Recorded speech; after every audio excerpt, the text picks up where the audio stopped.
A very good evening to you and welcome to Correro, a platform where we dissect pressing national issues. My name is Godwin Sunday. Education remains one of Nigerians' most powerful tools for national development, yet it is also one of the most contested sectors. From curriculum relevance and teachers' capacity to funding, infrastructure, and access, question continues to trail the effectiveness of Nigeria's learning system across all levels. As policies evolve, the gap between intention and implementation remains a concern. Are current education policies equipping learners with skills for today's economy? How well are public schools coping with population growth, technological change, and global competitiveness? And what role does human development play in shaping long term educational outcomes? Beyond classrooms, education policy touches social mobility, employment, and national productivity. The challenge is not just reform, but reform that works and works for all.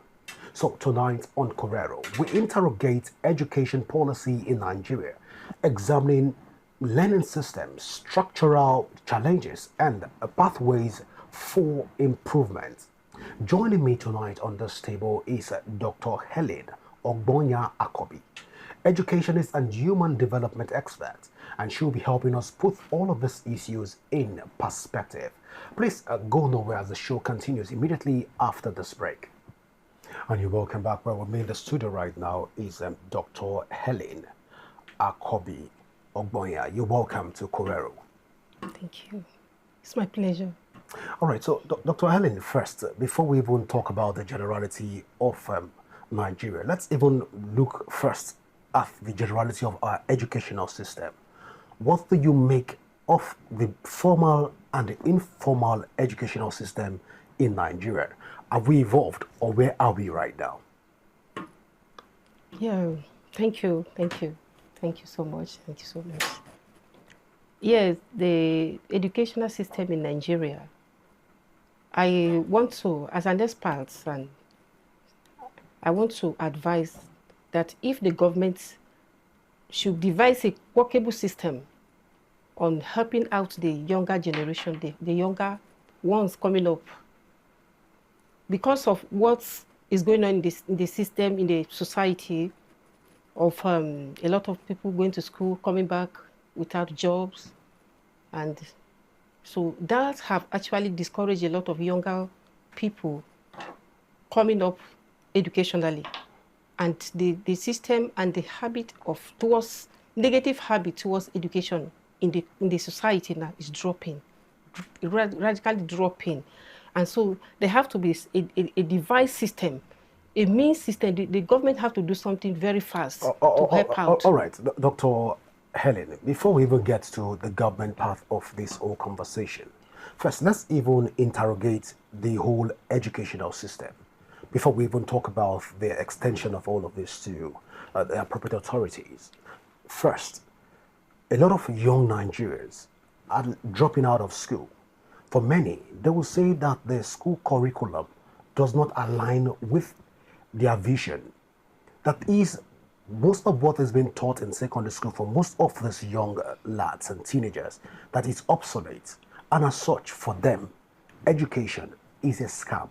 Help us understand, is Nigerian educational system and the curriculum of teaching and learning, is it actually a scam?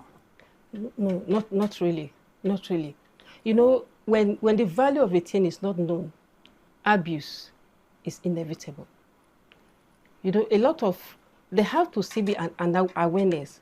And I stand to advocate and support the educational system and learning in Nigeria and Africa as a whole.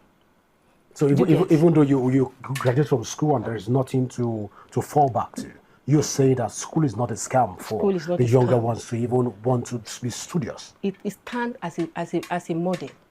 Education stands as a model in every society, right?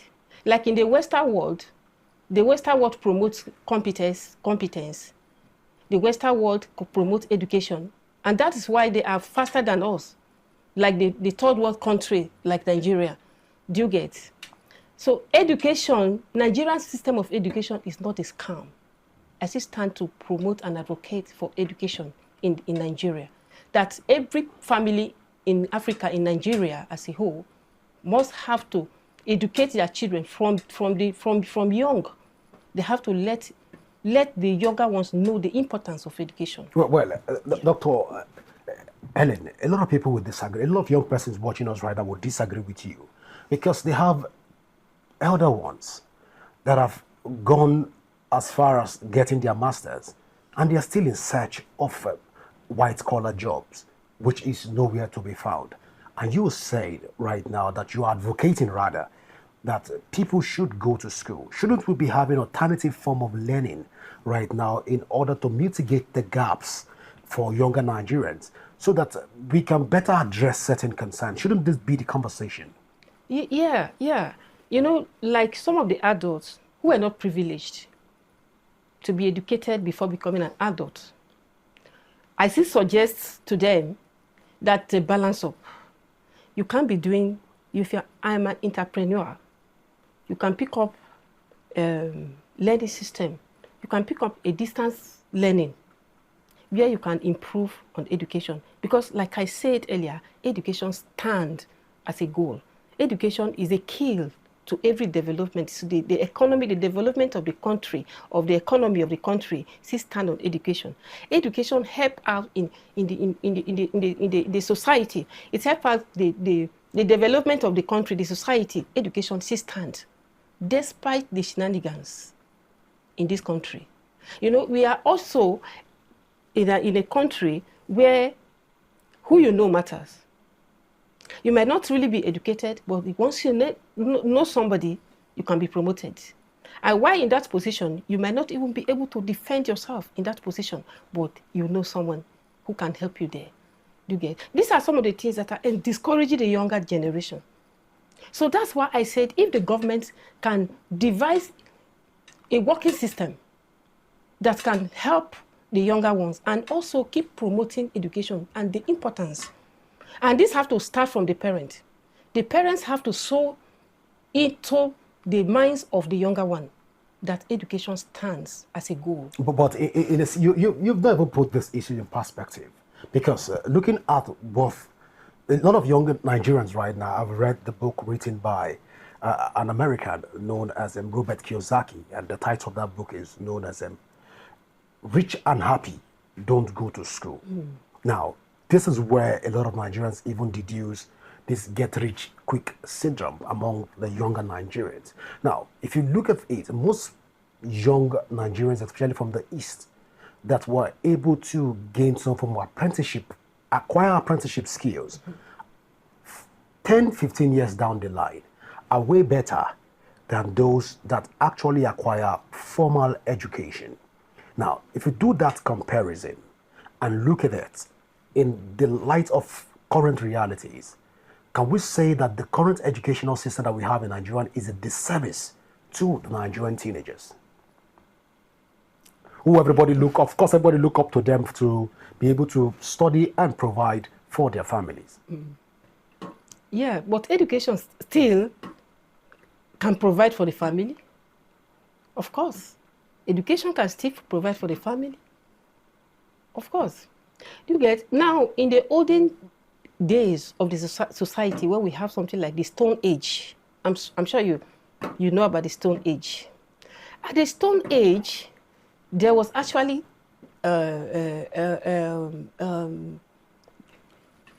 money in the society. They have money in the society, but there was no civilization. Because it is only education that fosters civilization in the society. So in those times, there was no civilization, and the people wallow in squandrum and wallow a lot of, there was a lot of things going on then then. Now in the 21st century, how can somebody would tell me or tell the younger generation that education is a scam in the 21st century? Now we are encroaching gradually to the 22nd century. If the younger ones coming up, the pupils, the youths, the younger youths, if nothing is done earlier, in the next generation, that's the 22nd century coming up, the society will be in a sorry state if nothing is being done about education. The mindset of the younger ones must have to be set up towards education. You know, people like us, we are where we are today because my father sold in the idea of education to me. Then in my place, in my village then, I never heard of PhD and I've not heard of masters. The only thing we knew was the university education. That's after your secondary school, you can proceed to the university. That was all I knew about. But it was sold into me by my father. My father called me, see you, this girl, you go to school, you go to the university. That was all I knew about education. But when I went further in my studies, I now got to know about masters. And I got to know about PhD. And today I'm a PhD holder. So my parents sold the idea of education to me earlier. So I'm still going to advise the parents that let this start up from the family, from the home. The idea of education should start up from the home by the parents, before the society, before getting into the society, before getting to know, to see their friends who is out of school and without a job, without nothing, and all of that. Well, interesting, Dr. Helen. But then there is the other side of this conversation, which has to do with the educational curve and the educational system. 6334 educational system. 6 years in primary school, 3 years in junior secondary school, 3 years in senior secondary school, 4 years in university. Yeah. But then, a lot of the postulators of these ideas send their children to school outside the shores of Nigeria, where this same educational and studying model or educational curve is not applicable in other climes. Taking this old formula and learning pattern back home, can we say that it is a deliberate attempt to further impoverish the poor in Nigeria, knowing fully well that if you study in Nigeria and you're doing in 4 years, let's say the 633 works for you, in 4 years, you get to university, studying a course like law, the tendency that you'll do 5 years is very slim. You'll say you add carryover 1 year. You have compilation of results 1 year, talking about most public institutions. You have also a strike 1 year. That's 8 years approximately. You'll not graduate and go for NYC or go for law school, then for NYC. If you're already 20 years, you're coming out at 32. Now, putting all of this is not for a medical student, just for law students as a case study. Now, this educational system over time has become like a thing that is designed to further create some form of a system where the Nigerian youth cannot rise beyond even a particular point. Is this a deliberate attempt, looking at it critically from an educationist perspective? The 6334 model, is it deliberate to impoverish the poor? No. Not at all. Not at all. You know, like I said earlier, still voice out to the educationists, like the private universities, the federal universities, the state universities, is that going to harmonize and having a kind of a conversation together on what to do to improve the educational system in the country, in Nigeria especially. All right, like the case of carryovers, delaying students unnecessarily in the universities, and someone who meant to read 4 years courses, they ended up for 5-6 years. 7 in most cases. In most cases in the universities. That's why sometimes the case is from the students themselves.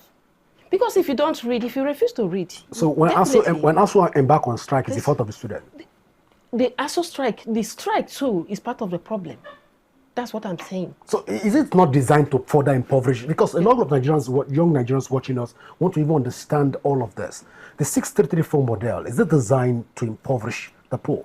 Because you've said education is not a scam. Yeah, that as you are an advocate of the fact that education is not a scam, but then looking at the various model, before we even talk about the learning system in itself, can we say that the 6334 is designed to impoverish the poor? No. Help us understand it. No. not at all. It's not. The standard has been there. The policy has been there. And a lot of people have rise educationally through that policy, the policy of 6334. A lot have rise educationally. We have a lot of people have aspired in this country who have aspired educationally through the same system. So sometimes, like I said, sometimes the students have their role to play, and the school itself have the educational system in Nigeria have their role to play. So they have to be an improvement, and that's why I talk about the device. They have to devise a system, a workable system that can help out fast and help out the younger one fast. Well, there was a movement one time in Nigeria that talks about the fact that Western education is not even supposed to be permitted.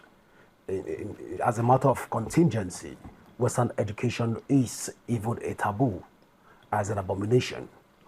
But then, on one hand, we fought all of this. But then, looking at our informal education, which we have relegated to the back door of inconsequential because of Western education.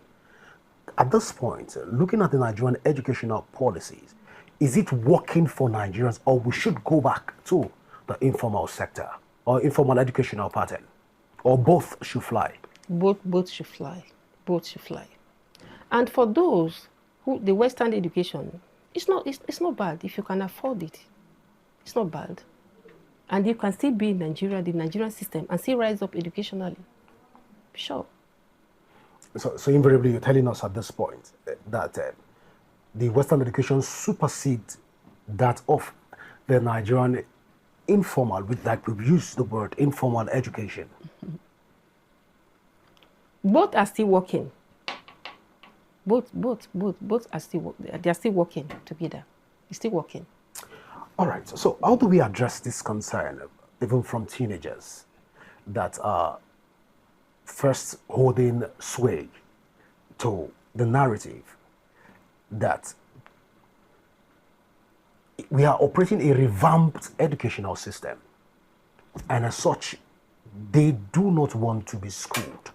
They do not want to go to school. How can parents begin to address some of these concerns? Because it is becoming very alarming. A lot of teenagers are dropping out of the school system based on what they believe in. But how can we begin to address this concern?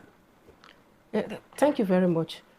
Personally, I try to make a research for my own village.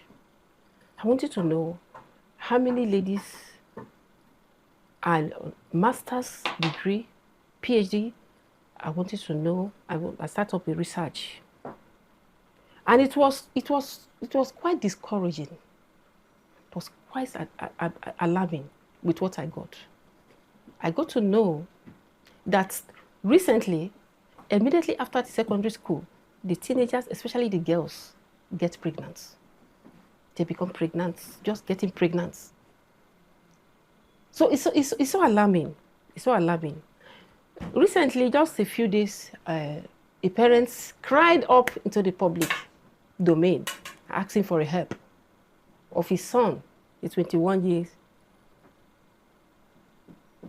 secondary school holder. He just finished up the secondary school, just finished up WAEC, and he wanted money. He woke up, called up the father, he said, "Dad, I need your audience, you and your wife."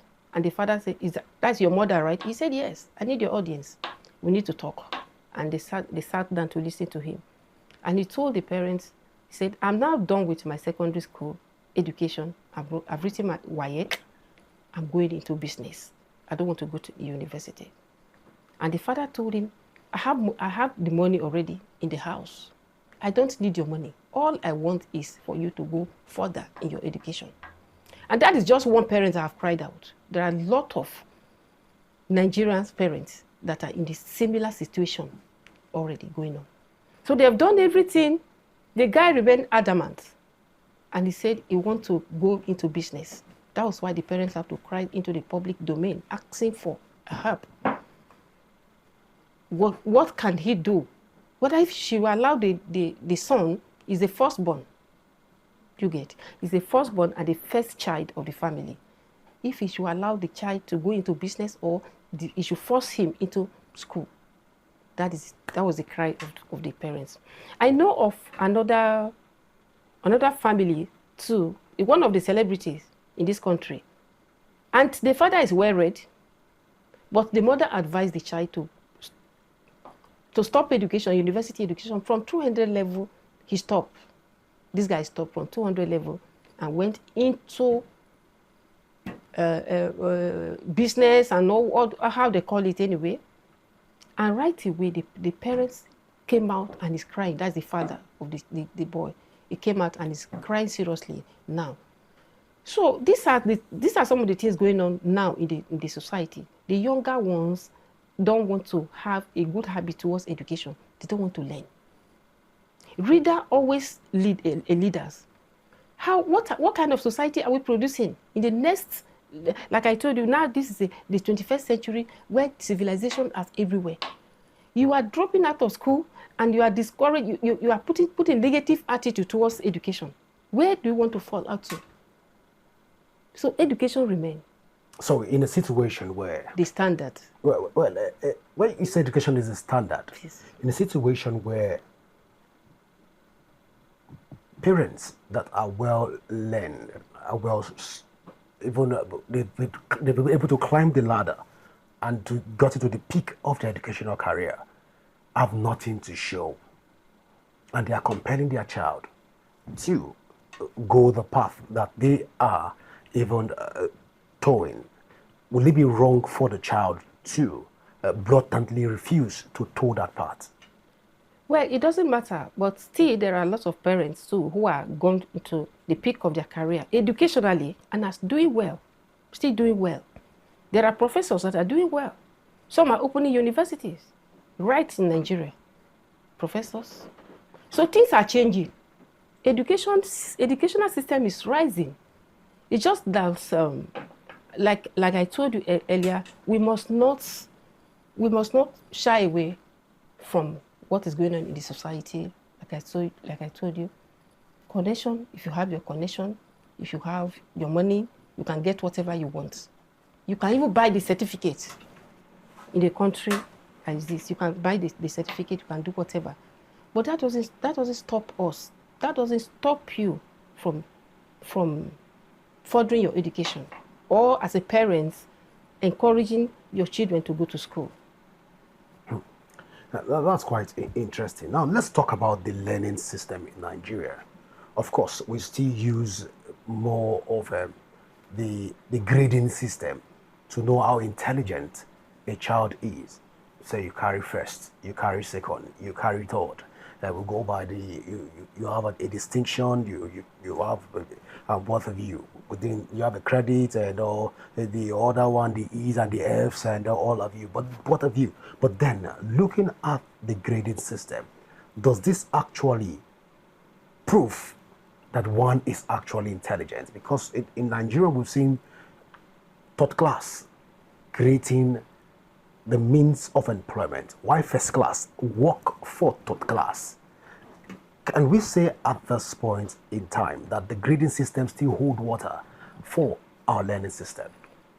Well, I've told you earlier, I said the certificate can be bought. First degree, first class can be bought. It's possible. But in order to foster this education, the grading, and helping our younger ones coming up, the lecturers, the teachers in all the institutes must have to stand up to do their work well and assign the grading system appropriately. That is my take on that. So you don't think that the grading system has further created some form of cracks and further demoralize a lot of persons from even wanting to further in their education? No, but sometimes the problem lies on the students on themselves. Not the grading system. Not the grading system sometimes, because if you refuse to read, you get to school, you refuse to read, you will definitely fail. You will definitely fail. Yeah, Some of the students sometimes that's called first grade, first class, second class. Truly, most of them actually read. Most of them actually study. They read to sit down and read the exams. But like I told you, still in this country, certificate can still be bought. And that's why sometimes you see people come out of school, they can't defend the certificate. All right. I'm asking that question in order to ask, looking at the Nigerian educational system, there are some persons that if they read once, they will be able to assimilate at one glance of the textbook. There are some persons that if they read that textbook, they'll need somebody to interpret that textbook to them. That's the second class of people. There are people that once they read that textbook, they need somebody to interpret that textbook to them. Then they will need another person to help them further explain for them to understand what is being taught. Then we have people that if they pick that textbook, they need to have a conversation around friends to be able to assimilate what is being taught. But then the reality is that the Nigerian educational system and learning curve is not patient enough to understand the assimilation modalities of a child, and as such, we fall back to the grading system.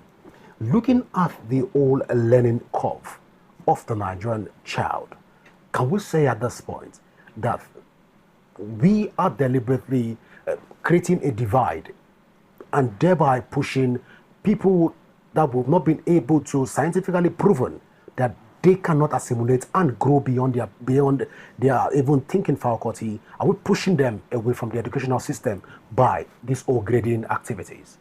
No, not at all, not at all.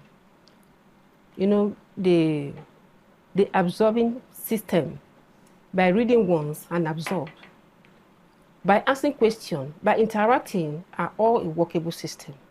It's all advice that is all, especially during exams. I advise that it have to be a kind of interactive section, asking questions before exams. You can come in grouping, you can come group reading, you can one-on-one have one-on-one grouping reading, and you can still have the grouping reading. Group reading sometimes it helps. It helps. It has personally helped me most times, especially during exams. I enjoy group reading. When you read in group, you ask questions, and you study together. You ask yourself questions, and most times, while doing this, most times some of the things we discuss together always come out in exams. So there are people that have a high IQ. They read once and they absorb. There are those that have to read and reread again before they can absorb. There are those and need to have to ask questions before they can understand. There are those that when they are in group, when this one brings his idea, and that's when they understand. But the system is not patient with them. After the classroom as a student, that's my recommendation. After the classroom as a student, you call up your classmate, call up yourself. You can have a group reading. You can do that even before exam. If you want to absorb, you can. But most times, those ones that score the first class and the second class, those most times they even read one-on-one on their own. They absorb. Those are the people that have high IQ and can absorb faster. They are the ones. And another means again is, as a student, after lecture, the moment you return back home, sometimes don't even eat yet. Open up your book again. Read back whatever you learned from the classroom. Or after eating, when you refresh, wake up, pick up that topic. That day, pick it up again. Read it like 2 or 3 times before you sleep. You will absorb. It will become part of you. Interesting. Now, there have been this narrative that in Nigerian educational system and the whole learning system, that people read to pass exam. Okay, they read to know, then they sort to pass. You are, by sorting, I mean they have to They said something needs to be exchanged for something. You have to sort out, maybe buy textbooks or something for them to be able to scale through to the next level. You have been able to understand the educational system and talking about the learning curve. How correct is this? And can we say again that this is what is triggering a lot of Nigerians not to even want to learn or read because they know that if they read, they will pass or they can sort to pass? No, you have to read to pass. You have to read. You know, another area also I'm going to talk about is the illiteracy or the illiterate of the 21st century are not those who did not go to school. They are those who learn and refuse to unlearn and relearn. So, like I said earlier, the students have to read, reread, and unread again and again and again. It's a habit. Once you remain a student, even outside the school, outside your graduation, you have graduated from school, you come back home, you still have to continue reading, continue learning. Learning system and reading system is a habit that everyone in society should stay on until you die. You must keep learning. That's why we have a lot of illiterates in the society, the Nigerian society, because people refuse to learn, relearn, and unlearn. Let's say, for example, somebody who graduated 5 years ago, 6 years ago, whatever you learned from the university has expired. Technology is running faster. Things are changing faster. So you have to go back again to learn. Let me hold your thoughts there. Invariably, you're saying that people that left university as way back as 10 years ago, they are obsolete. Yeah. They need to go back to the university to do more of a what? Masters. Okay, a master course. Master's I thought they would go to do more of a refresher program in yeah. order for them to be able to stay afloat. All of it is all of it. So the Nigerian universities should start admitting students for refresher. No, not refresher. They can go back for masters, and for masters you proceed to. So PhD. if you've done your masters and 10 years has gone, that means your master automatically is obsolete. No, not Or really. it stays forever. If you keep reading, if you keep upgrading, do you get? If you keep upgrading, then you are alive. So if you stop upgrading, then you are dead. Okay, so by the time you stop upgrading, and for 10 years you keep the master certificate and you do not upgrade. Now, for that 10 years, you said you're dead, or the person is dead, rather. The person is dead. Yes, okay, educationally. It's figurative. Yes, okay. Yes, so educationally. It's just a figure of speech. Yes. Now, let's even look at that. Now, 10 years after the person did not upgrade to PhD, and 10 years after a PhD holder did not upgrade to maybe a scholar, and maybe obtain a professorship if he wants to stay within the academic space.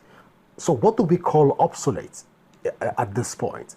And if you were saying that if one does not go for masters or go for PhD or all of this, that the person is obsolete, can we say that Nigerian graduates that have left the university for 10 years and they do not have jobs and they do not have anything doing and they've not been able to even find time to even dust their textbooks to want to have, even look at what they've studied? Can we say that they are obsolete and they are not grounded in their fields?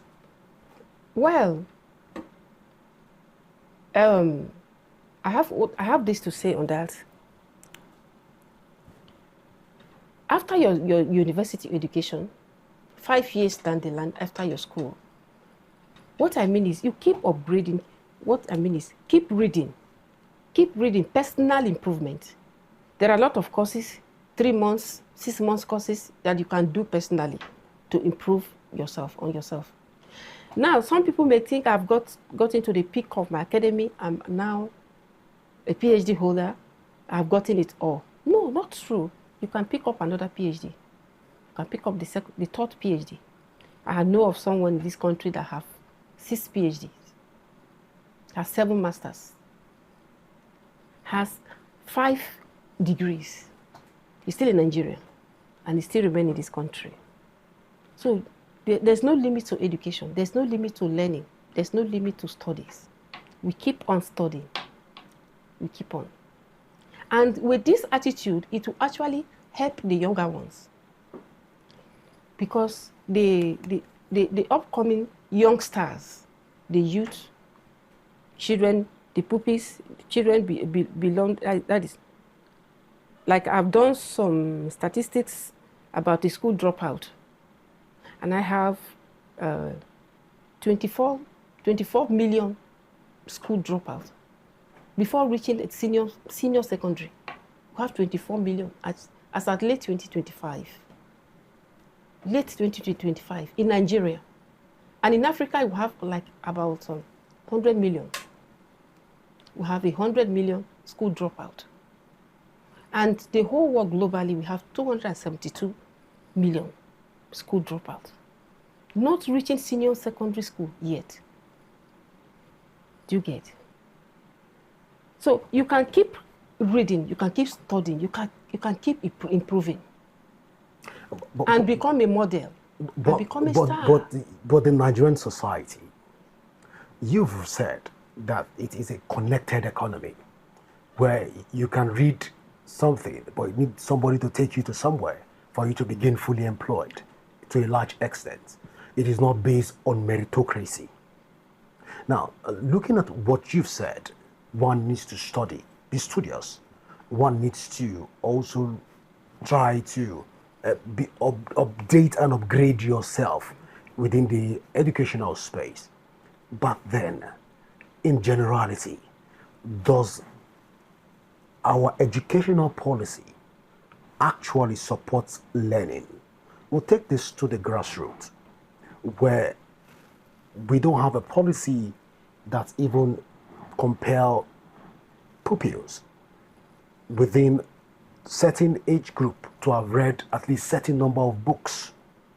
We don't have policies. So in general, does our policy actually even, should it excite us to want to learn and looking at our learning system?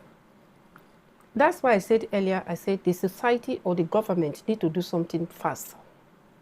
And this has to also come in from the home, from the family. From the family. It has to also come in from the family to help up the younger people coming up. The younger ones coming up have to be educated. They have to be educated. They have to see the importance. For the fact that you go to school or you went to school, you graduated, there's no job, you graduated, there's no money. There are other means of making money in Nigeria. Well, let's not make making money the center of education, of course. Yes. You've said that education can also be a tool for one to advance a cause, even to grow a society and better stay informed. I wish we have more time to dig deep and dive into several other conversations, even the borders on the educational system, but I'm being signaled right now that it's time for us to go. I want to say at this point, thank you so much, Dr. Helen Akobi, for finding out time to be with us here on Korero. Thank you, thank you. I believe the viewer watching right now would have been able to also pick one or two to know that education first is not a scam, and you are a strong advocate of the fact that education is not a scam. For that, we say thank you so much for that advocacy and for that in charge that education is not a scam. Well, viewer, is how far we can go tonight on Korero. Do not forget that you can join the conversation across all our social media platforms currently showing on your screen. Leave your thoughts, leave a comment, and let us know what you think about the Nigerian learning system. And of course, we will definitely ensure that the appropriate authorities are able to go through some of these conversations and ensure that we have more of a social engineering society where we can mitigate some of these challenges. Leave your thoughts, your comments on our various social media handle, like I said before, on your screen. And do not forget that you can also download the Rapid TV app from your Android and iOS devices to keep track of our broadcast. My name is Godwin Sunday. Always remember that peace and unity are the pathways to progress. Do enjoy the rest of your night rest. Bye for now.